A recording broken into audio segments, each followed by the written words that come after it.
Assalamualaikum warahmatullahi wabarakatuh.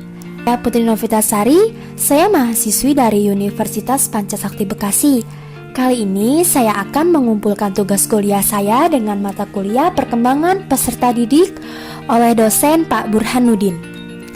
Kali ini saya akan membahas mengenai perkembangan fisik dan psikomotorik. Perkembangan fisik atau yang disebut juga sebagai pertumbuhan biologis merupakan salah satu aspek penting dari perkembangan individu yang meliputi perubahan-perubahan dalam tubuh seperti pertumbuhan otak, hormon, dan lain-lain. Perubahan-perubahan dalam cara-cara individu dalam menggunakan tubuhnya seperti perkembangan keterampilan motorik dan perkembangan seksual. Perkembangan psikomotorik adalah perkembangan mengontrol gerakan-gerakan tubuh melalui kegiatan yang terkoordinasi antara syaraf pusat dan otot, dimulai dengan gerakan kasar yang melibatkan bagian besar dari tubuh, seperti duduk, berjalan, berlari, meloncat, dan lain-lain. Kemudian dilanjutkan dengan koordinasi gerakan halus, seperti meraih, memegang, melempar, dan sebagainya. Yang keduanya diperlukan dalam kehidupan sehari-hari sebagai sesuatu yang wajar. Karena wajar tersebut dianggap sebagai suatu kemampuan otomatis, sehingga perkembangannya kurang diperhatikan. Pencapaian kemampuan tersebut mengarah pada pembentukan keterampilan. Keterampilan motorik dibagi menjadi dua jenis, yaitu keterampilan motorik halus, seperti keterampilan kecekatan jari, menulis, menggambar, menangkap bola, dan sebagainya.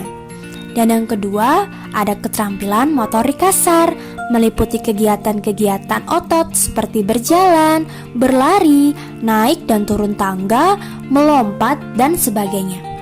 Perkembangan keterampilan motorik merupakan faktor yang sangat penting bagi perkembangan pribadi secara keseluruhan.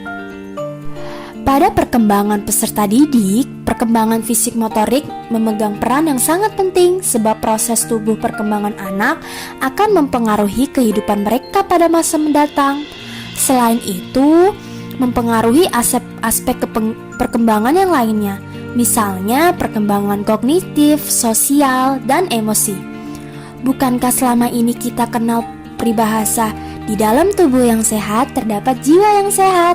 Bagi peserta didik yang usia remaja, pertumbuhan dan perkembangan fisiknya yang optimal secara langsung mampu mempengaruhi keterampilan anak dalam bergerak. Sedangkan pengaruh secara tidak langsung berupa berpengaruh terhadap cara pandang atau penyesuaian diri anak tersebut terhadap dirinya sendiri dan orang lain. Faktor-faktor yang mempengaruhi perkembangan fisik dan psikomotorik. Terdapat beberapa faktor yang mempengaruhi perkembangan fisik peserta didik, yaitu yang pertama, keluarga. Keluarga meliputi faktor keturunan maupun faktor lingkungan. Yang kedua, gizi. Contohnya, peserta didik yang memperoleh gizi yang cukup biasanya akan lebih tinggi tubuhnya dan sedikit lebih cepat mencapai taraf remaja dibandingkan dengan mereka yang kurang mendapatkan asupan gizi. 3. Gangguan emosional. Contohnya, peserta didik yang terlalu sering mengalami gangguan emosional akan menyebabkan terbentuknya steroid adrenal yang berlebihan dan ini akan membawa akibat berkurangnya pembentukan hormon pertumbuhan kelenjar pituitari.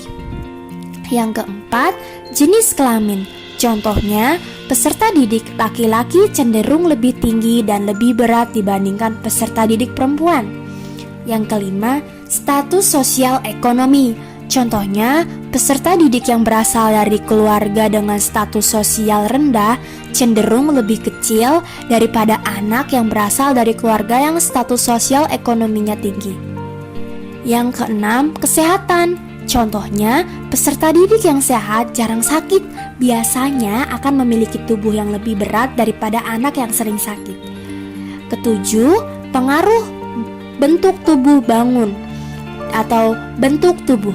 Apakah mesomorf atau ektomorf atau endomorf akan mempengaruhi besar kecilnya tubuh peserta didik. 8. Pertumbuhan dan perkembangan sistem syaraf. Pertumbuhan syaraf, perkembangan kemampuan peserta didik membuat intelijensi kecerdasan meningkat dan mendorong tumbuhnya pola-pola tingkah laku baru. Yang ke-9, pertumbuhan otot-otot, peningkatan tonus, tenggangan otot. Peserta didik dapat menimbulkan perubahan dan meningkatkan aneka ragam kemampuan dan kekuatan jasmaninya. 10. Perkembangan dan perubahan fisik kelenjar-kelenjar endokrin. Yang ke-11, perubahan struktur jasmani. Semakin meningkatnya usia peserta didik, akan semakin meningkatnya pula ukuran tinggi dan bobot serta proporsinya dibandingkan tubuh pada umumnya. Perubahan jasmani ini akan lebih berpengaruh terhadap perkembangan kemampuan dan kecakapan motor skill anak. Nah, segitu aja pembahasan yang dapat saya sampaikan. Mohon maaf jika ada kesalahan kata, tulisan, atau penjelasan yang kurang lengkap. Kurang lebihnya mohon maaf. Wassalamualaikum warahmatullahi wabarakatuh.